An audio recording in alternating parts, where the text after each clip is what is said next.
We're here in Santiago, the vibrant heart of Chile. It's a city that surprised us in the best way and left us wanting to see more. In just 18 days, we uncovered colorful street art, took in neoclassical architecture, and tasted Chilean flavors from a traditional market and an iconic dive bar. With the help of one of our local viewers, we even finagled a private tour of a historic building. We climbed scenic hills for sweeping views of the Andes, explored the powerful Museum of Memory and Human Rights, and even stumbled into a rooster dance in the middle of downtown. This episode is packed with what to see, where to eat, how to get around, and what we wish we'd known before arriving. We'll talk about safety and everything we paid while we were here. Let's dive into Santiago.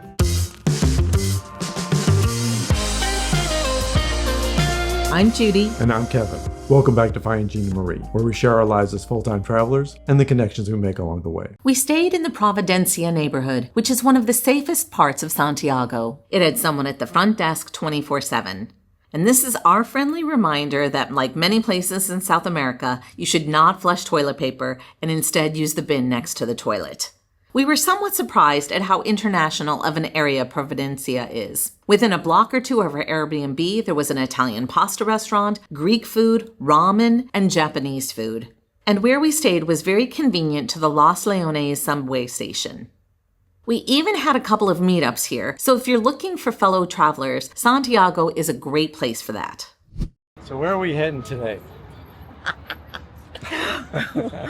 We're going to the Cerro San Cristobal, and part of that is it's a sunny, hot day, which is normally not the kind of day that we would do a hot activity like this, but we learned our last visit to Brazil. Yeah, Rio de Janeiro, on the good hot days, that was the days we needed, because we avoided going up to see the Christ the Redeemer statue, and then we ran out of good, hot, sunny, clear days and ended up visiting on a rainy, misty day when it was hard to get good pictures. So we're taking one for the team today, and we're going to take the funicular just so that we can see how it's done. And plus, I don't want to climb the mountain. I was going to say we were taking one for the team. Oh, no. Screw that team, no. It's a hot day, yeah. So taking the funicular will help us on multiple levels. Let's go. On our way there, we came upon the artsy neighborhood of Bellavista, filled with street murals, music, and some great restaurants and bars. You might want to take a bit of care after dark, but during the day, this bohemian neighborhood looked like so much fun. Now, some of the restaurants along this path obviously are more tourist related because they're trying to pull you in with the restaurant, the menus and the pictures, but it still was kind of nice, and I was looking forward to taking advantage of them on the way back. Yeah, it looks really fun. Whether it's touristy or not, I do think sometimes you want to be part of the energy that all of that color creates and music. And there's beautiful flowers as well. The bougainvillea here, maybe our timing is just perfect, but it's really beautiful. The Metropolitan Park is the largest urban park in all of Latin America. Inside is the Chilean National Zoo, botanical gardens, and Cerro San Cristobal. We didn't spend too much time here because we were eager to get to the summit of the hill. Go ahead and book tickets online ahead of time because the lines are long. Slots are every 20 minutes, and the website will tell you how many tickets remain for each slot so you can plan your trip. You pick up the cable car at the Congreso station at the summit, and it exits you at the Oasis station on the east side, not back at Pio Nono. It is always nice when you can avoid the lines and buy something online. Sometimes tricky, though, when you're trying to understand in a different language and then figure out the different ticket options, which they had several here. Yes, and then when the internet goes down and you're in the middle of it. Yeah. I think what makes things challenging at times is we're used to a funicular that you just use it. There's a ticket machine. So I didn't expect this to be as robust of a process as it is. But it's kind of nice because we wanted to do the cable cars, and you can do a round trip where you're going on each. And that'll be fun. Both the funicular and cable cars are equipped to accommodate wheelchairs, and the Oasis station has elevators and ramps to reach the boarding area. There's even staff to assist with boarding and disembarking. We give them a 5 out of 5 on our accessibility scale. In addition to the scenic views of the entire city, the reason plenty of people visit this famous hill is to see the Virgin Mary statue and chapel. It's called the Sanctuary of the Immaculate Conception. The 22-meter-tall statue of the Virgin Mary stands on a pedestal that brings the total height to about 36 meters or 118 feet, and it was modeled after a similar statue in Lourdes, France. She symbolizes peace, compassion, and protection, and is visible from many parts of the city. There's also a series of decorated crosses by various artists along the ramp up to the summit, which are beautiful. The summit area is a 3 out of 5 for accessibility, and you may need assistance for steeper areas. There are flat areas to enjoy the views, but getting close to the statue requires an uphill walk. Frosty treats? It's a hot day, so I'm looking forward to something to cool us down a little bit. At the Delicato. Before we take the cable car back down. Right. Cheers. Cheers. If mobility ratings are helpful for us to include in our future videos, please let us know.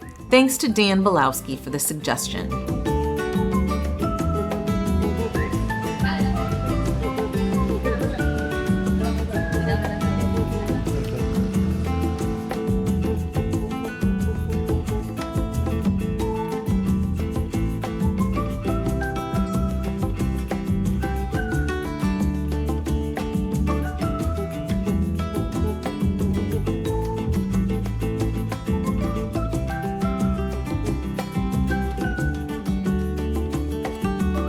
On our way back to our accommodations, we strolled through the Parque de las Esculturas, which hosts about 30 sculptures made of metal, stone, and wood. This is a great place for a picnic or just to hang out for a bit and decompress.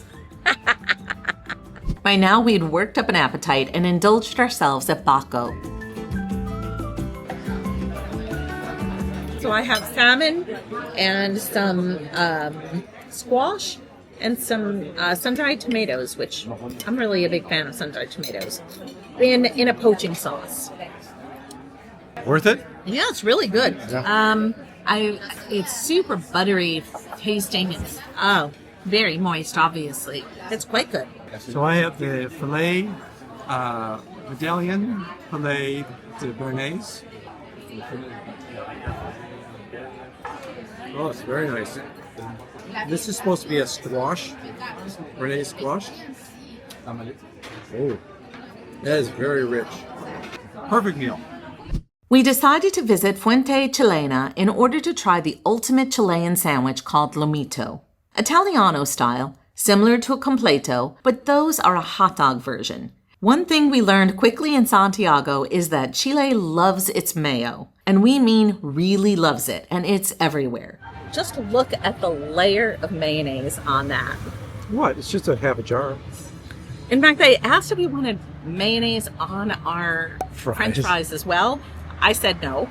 This sandwich is stacked with pork, avocado, tomato, and more mayo than you thought possible, and is designed to replicate the Italian flag colors.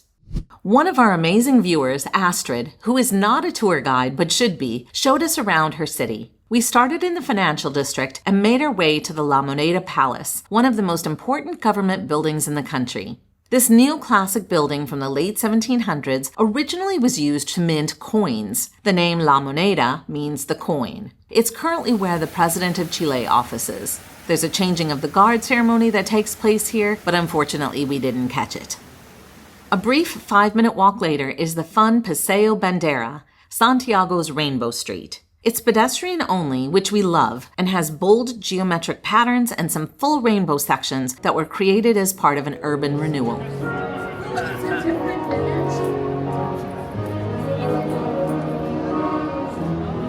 Plaza de Armas is the main square, and it's where everyone poses by the Santiago sign. It's a huge square, and the architecture surrounding it is stunning. On the edge of Plaza de Armas stands the Metropolitan Cathedral of Santiago, Chile's main Catholic church. It's a beautiful mix of Baroque and neoclassical styles with ornate details inside and out. We are still shaking our heads at how Astrid managed to convince one of the guards to let us into the beautiful gardens of the former National Congress building, even though it was closed for the day. This garden holds special meaning. It serves as a memorial to the victims of the 1863 Church of the Company fire, where an oil lamp ignited decorations. Nails for each person that died in the fire burnt down the church. They couldn't get out because the doors pushed inward, not outward. The garden was later incorporated into the Congress grounds as a place of remembrance. To our surprise, the guard also arranged a private tour inside the building, usually only available by appointment. This elegant neoclassical structure was home to Chile's Senate and Chamber of Deputies until 1973, when Congress was suspended following General Pinochet's military coup. After democracy was restored, Congress was moved to Valparaiso as part of a broader effort to decentralize power.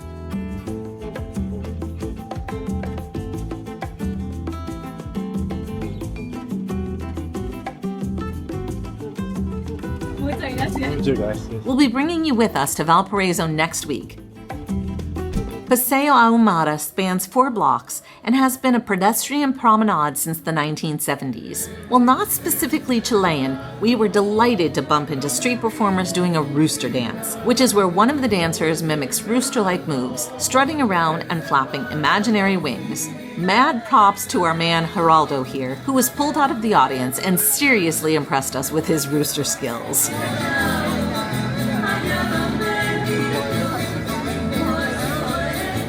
North of the river in the Recoleta neighborhood is La Vega Central. This massive market is over 100 years old and bustling. Come here for fresh local ingredients and you'll have an authentic, no-frills experience. It's a working market, noisy and maze-like. Our primary goal was to get to the smaller La Vega Chica, which is a local food court, and it's not pretentious in any way.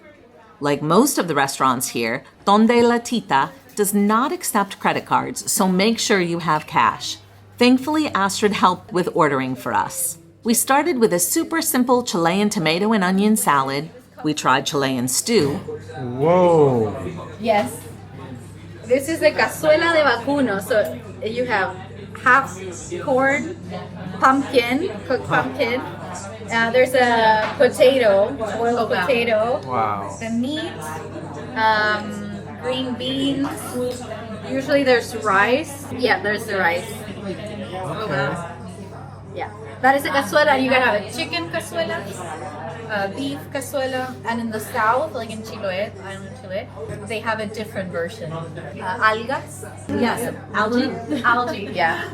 We had humita, which is a twist on tamales. It's ground fresh corn mixed with onion and basil, wrapped in corn husks and steamed. I had it with salsa, but Astrid said it also tastes great with sugar, and she was right. Kevin's meal was renata apanada, which is a popular Chilean whitefish that was breaded and fried and served with French fries. Overall, it was an amazing local experience and very filling. After heading back from our flavor-packed lunch at La Vega Chica, we came across La Piojera, one of Santiago's most iconic and beloved dive bars, which has been around since 1896. It got its name from a Chilean president who wasn't too fond of the place. It means lice-infested place, but the name stuck and became a point of pride. Once again, Astrid had the magic touch, and the barmaid gave us a sample of Pepeño, a rustic, sweet fermented wine made from one of the oldest grape varieties. It kind of tastes a little bit like hard cider. But you could then taste the champagne. It is fruity. Yeah, you could taste the fermentation, so it feels almost a little hoppy. What do you think? It's unfiltered, often cloudy, and traditionally homemade or served in informal settings like La Piojera. It's more like a fortified wine to me. Really? Yeah. I don't know what a fortified wine is. It's just very aged grapes. Te pasaste, muchas gracias. So we took the subway to get here. We took the L1 to the L5, and it brought us right up to the museum. The entrance is right in the subway, so pretty convenient, pretty nice. Outdoor walking. So we're going to head in now. It's a free admission. It requires a modest cash donation to get headsets, but we strongly recommend them. The Museum of Memory and Human Rights memorializes the history where General Pinochet, with the support of the U.S. government, took power in a military coup in 1973 and overthrew the democratically elected president, Salvador Allende. The new regime saw anyone connected to leftist politics as a threat. This included activists, union leaders, and even regular citizens such as students and teachers who were simply accused of being suspicious.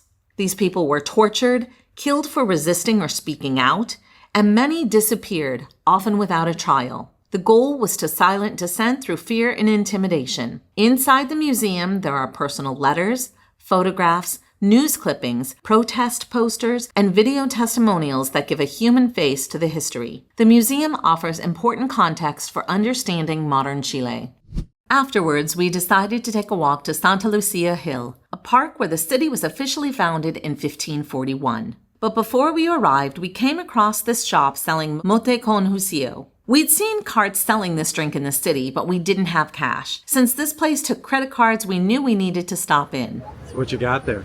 Mote con Huesillo, and it's similar to barley on the bottom, and these are dehydrated peaches that have been caramelized with sugar and cinnamon. So the idea is that you drink it and then of course you eat all of it as well. According to one of our friends, she said it doesn't matter where you get it, everybody gets it from the same place. So I'm just gonna tell you what I think of it. Oh yeah. Heavy peach flavor or no? I think so, but it also is really sweet. You definitely can taste like that it's sweeter than just, I think peaches would be a much lighter taste. This is definitely I don't want to say strong, but yeah, you're just definitely tasting sweetness. I don't think it's bad. Yeah. If you were to have sweet tea with some peach flavor in it, I would say outside of the mote. The meal inside it? Here, you can see the rehydrated peach. There's a few in here, so. Oh, there really? Yeah. Oh, God. But I think it's really good. So, and we went to a cafe because we didn't have a whole lot of cash. This is our last day here. Ciao, grazie. You too. Bye. Bye.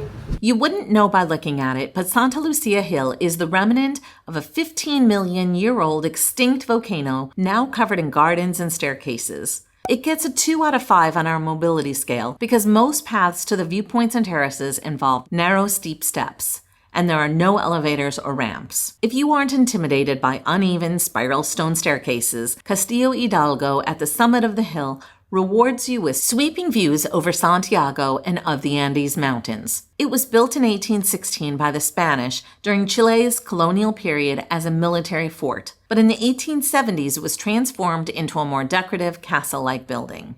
One of the most photographed features of the park is at its base, the Baroque-styled Neptuno fountain. Here, the Roman god of the sea is riding a chariot. It has no direct link to Chilean history, but it was added during a major renovation of the hill in the 1870s. We'd love to hear what part of our visit looks most interesting to you. And if there's someplace we missed, please let us know that too. While pizza isn't traditionally Chilean, it has definitely become part of modern Chilean food culture. And we have to give a special shout out to the folks at 00 Pizzeria, where we ate 3 times while we were here. Their pies are fabulous. We're at Bar Liguria, and I have a traditional local meal. It's ribs with provincial potatoes. It doesn't look like ribs. It looks very much off the bone, but it's very tender. It falls right apart. Wow. So it's very juicy, really flavorful, and it's incredibly tender. And the potatoes look delicious too. Little bits of tomato in here. But I am impressed with this rib. Sometimes you get rib meat and it's either too fatty, too dry, but this is just moist. Yeah, I'll take this every day. This is great meat. I'm thrilled with my order, so very happy. So I have a fried fish sandwich with a little bit of mayo. I certainly didn't load up. I was delighted that they put it on the side so that I didn't have to have a jar of it. And it's quite messy to eat, but the waitress highly recommended it. And you had some fried fish when we were at the market, so I thought it would be worth trying in this restaurant too. And this was recommended by a few people in the reviews. I mean, it's pretty simple. It probably would taste good just as a fried fish sandwich. Or fried fish. I don't even eat it as a sandwich with all of this, but it's very good. Well seasoned, not too heavy tasting. Even though there's a lot of bread, Yeah. it's tasty. Well, you can deconstruct it. There's a knife and fork there, so you don't have to eat all the bread. Exactly. And I did hear from our tour guide, Astrid, unofficial tour guide, Astrid, who said that the sandwich culture in Chile, especially Santiago, is no joke. So I'm glad I could try this. We were initially worried about safety here, but we didn't really have much to worry about. We felt very safe throughout all our walks, but we took an Uber when we were out at night when we were returning from a local meetup versus the subway. There was another time when we were walking around dusk. The area wasn't very well populated, so we heightened our spidey senses there as well. Astrid told us at various points throughout our tour to put away our cell phones. We were especially warned not to set our phones down on a table, and that even when walking, there could be a bicyclist or someone on a motorbike that drives by and grabs it out of your hand or off a table. We never felt truly unsafe, but that's not to say you should be cavalier. If someone tells you to put away your valuables in an area, you should listen to them. And we did. We found Santiago to be like most major cities. You should take precautions and not flash jewelry or expensive items like cell phones. So what did our 18 days here in Santiago cost us? At the suggestion of Carrie, one of our viewers, we're rounding up our numbers going forward. Here's what we spent. We flew from Rio de Janeiro, Brazil to Santiago for $276, but baggage and seat assignments bumped the total up to $399. We negotiated a discount on Airbnb, which cost us $1,056 or $53 per day. We ended up spending 2 days in Valparaiso, so although our accommodations are based on 20 days, our food and other spending is based on our 18 days in Santiago.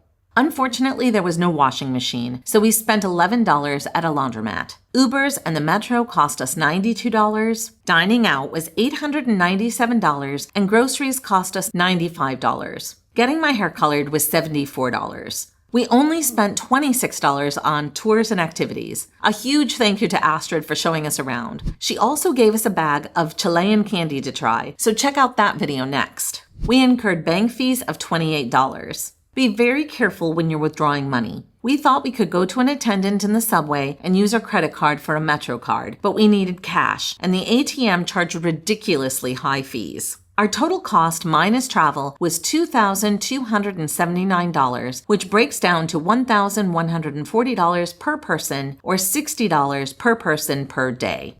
We had so much fun sharing Santiago with you. If you haven't already subscribed, we would love for you to do that. The best compliment you could give to us is to recommend our videos to your friends and family. And check out findingginabrie.com, where you can get articles, downloads, our free community forum, and behind the scenes stuff that you can look at through our Gelato memberships. Until next time. Until next time.